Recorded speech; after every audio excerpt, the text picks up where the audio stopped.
అందరికీ నమస్తే అండి. వైసీపీ ప్లస్లు మైనస్లు వీడియో హెడ్డింగ్ అదే కదా. యాక్చువల్లీ చాలా సింపుల్ ఇది. మన రాష్ట్ర రాజకీయం ఎలా ఉందంటే 2019 ఎన్నికలు 2024 ఎన్నికల్లో కూడా జగన్ అనే వ్యక్తి చుట్టూనే తిరుగుతున్నాయి. 2019లో జగన్ కావాలని, 2024లో జగన్ అనే వ్యక్తి వద్దని అలాగే ఎన్నికలు జరిగాయి. 2019లో కావాలి అని కోరుకున్న జనం జగన్మోహన్ రెడ్డి గారు 2024లో తిరస్కరించారు ఆయన. దానికి కారణం ఆయన పరిపాలన నచ్చలేదు, ఆయన రాజకీయ విధానాలు నచ్చలేదు, ఆయన వ్యవహార శైలి నచ్చలేదు, ఇష్టం వచ్చినట్టు పరిపాలించి మరీ మూర్ఖంగా వెళ్ళారు కాబట్టి. సో అది ఆయన తిరస్కరించిన మాట వాస్తవం. ఇప్పుడు జగన్మోహన్ రెడ్డి గారి పరిస్థితి ఎలా ఉంది?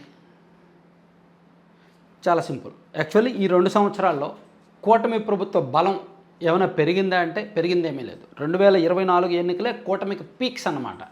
జగన్మోహన్ రెడ్డి గారికి లీస్ట్ అనుకోవచ్చు ఒక రకంగా. ఎందుకంటే వైసీపీ కంచుకోటల లాంటి కడప, నెల్లూరు, కర్నూలు జిల్లాల్లో వైసీపీ కంచుకోటల లాంటి నియోజకవర్గాలు కూడా యాంటీ టీడీపీ గడిచిన 20-25 సంవత్సరాలుగా యాంటీ టీడీపీ ఫలితాలు వచ్చిన నియోజకవర్గాలు కూడా టీడీపీ గెలవడానికి కారణం విపరీతమైన వైసీపీ వ్యతిరేకత, జగన్మోహన్ రెడ్డి గారి వ్యతిరేకతే కారణం. మరి 2 ఏళ్లలో కూటమికి పెద్దగా బలం పెరిగిందంటూ ఏమీ లేదు. అలా బలం పెరిగేలా వీళ్ళు ఓకే పరిశ్రమలు తీసుకొస్తున్నారు, పెట్టుబడులు తీసుకొస్తున్నారు, దాని వరకు కొంత సంతృప్తి ఉన్నప్పటికీ చెప్పిన హామీలు నెరవేర్చలేదు కాబట్టి, రాజకీయంగా కొంత అసంతృప్తి కేడర్లో ఉంది కాబట్టి, సమన్వయం లేదు కాబట్టి, ఎమ్మెల్యేల అవినీతి పెరిగింది కాబట్టి కొంత వ్యతిరేకత కూడా ఉంది. కాబట్టి ఎంతో కొంత గ్రౌండ్ లెవెల్లో వైసీపీ బలం పెరగాలి.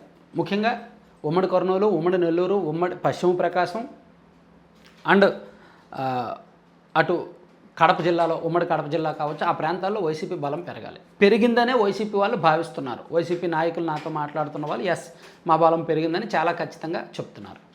అయితే వాళ్ళే చెప్తున్న ఇంకో ఆసక్తికరమైన మాట ఏంటంటే, కూటమి మీద ఈ మహిళలకు ఆడబిడ్డని ఇది ఇవ్వలేదనో, లేదంటే కొత్తగా పింఛన్లు అప్లై చేసుకుంటున్నా ఇవ్వలేదనో, లేకపోతే ఈ జగన్మోహన్ రెడ్డి గారి హయాంలో ఇచ్చిన ఈ జగనన్న చేయూత 18,750 ఇచ్చేవారు కదా సంవత్సరానికి ఒకసారి, అది ఇవ్వలేదనో కొంత కూటమి మీద మహిళలకు వ్యతిరేకత ఉంది.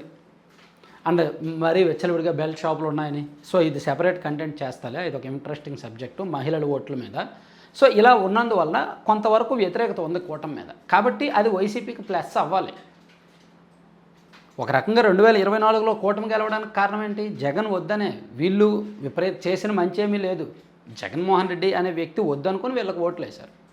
ఇప్పుడు ఏం జరుగుతుందంటే కూటమికి బలం పెరగట్లేదు, వైసీపీకి పెరగాల్సిన బలం కాస్త సరే వస్తోంది, కొంతవరకు పర్వాలేదు, కూటమి మీద వ్యతిరేకత వైసీపీకి అనుకూలంగా మారుతుంది అనుకునే దశలో ఆయన ప్రెస్ మీట్ పెడతాడు.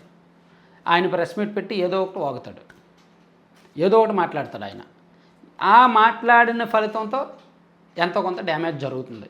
ఆ డ్యామేజీని కవర్ చేసుకోవడానికి ఒక వారం 10 రోజులు కష్టపడాల్సి వస్తుంది, డైవర్ట్ చేయాల్సి వస్తుంది. ఇదే పరిస్థితి వైసీపీలో. పాపం వైసీపీకి ప్లస్ జగన్మోహన్ రెడ్డి గారే, అటువంటి ప్లస్ అనుకున్న జగన్మోహన్ రెడ్డి గారే ఇప్పుడు మైనస్గా మారుతున్నారు. అసలు నాయకులకు కూడా, ఆ పార్టీలో ఉన్న సీనియర్ నాయకులకు కానీ, కాస్త పొలిటికల్ కామన్ సెన్స్ ఉన్న వాళ్ళకి కానీ, ప్రాక్టికాలిటీ రియాలిటీని యాక్సెప్ట్ చేసే వాళ్ళకి కానీ ఏమీ అర్థం కావట్లా. అరే కూటమి మీద వ్యతిరేకత ఉంది, మనకు అనుకూలంగా మారుతుంది, ఇప్పుడిప్పుడే మనం పుంజుకుంటున్నాం అనుకునే దశలో జగన్మోహన్ రెడ్డి గారు పెట్టిన ప్రెస్ మీట్లు పార్టీని ముంచుతున్నాయి. ప్రతి ప్రెస్ మీట్కి కొన్ని ఓట్లు పోతున్నాయి ఆ పార్టీకి. దానికి కారణం ఏంటంటే ఆయన మాట్లాడే సబ్జెక్ట్లో అంత డెప్త్ పరిణితి ఉండట్లేదు, పరిపక్వత ఉండట్లేదు, అండ్ ఒక రకంగా అథెంటికేషన్ ఉండట్లేదు. పైగా ఎప్పుడు ఈ మావిగన్ అనేది పదే చెప్పడం, మావిగన్ అనేది ఒక ప్రజా వ్యతిరేక విధానం, ప్రజా వ్యతిరేక పదం.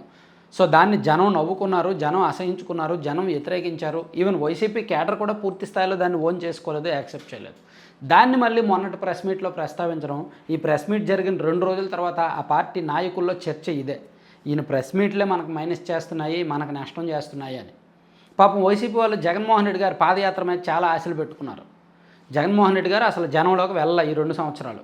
ఎందుకంటే పాదయాత్ర చేద్దాంలే, ఎందుకు ఇప్పుడు చివరి ఏడాదిన్నర మనం మనుపు తిప్పేస్తాం రాష్ట్ర రాజకీయాలని, మనం మొత్తం మన గుప్పెట్లో పెట్టేసుకుంటాం. సో నా పాదయాత్ర మొత్తం రాజకీయాన్ని మలుపు తిప్పేసి మనల్ని అధికారంలోకి తీసుకొస్తుందని జగన్మోహన్ రెడ్డి గారు చాలా నమ్మకంగా అందరికీ చెప్తున్నారు. కానీ ఇప్పుడు ప్రెస్ మీట్లో ఇలా మాట్లాడుతున్న వ్యక్తి ప్రెస్ మీట్ల వల్ల పార్టీకి మైనస్ అవుతున్న దశలో ఆయన జనంలోకి వస్తే పాదయాత్ర చేస్తే ఇంకేం మాట్లాడతారు, ఇంకేం జరుగుద్దో, ఇంకెంత కొంప ములుగుద్దో అనే భయం వైసీపీ వాళ్ళలో కొంతమందిలో ఉంది.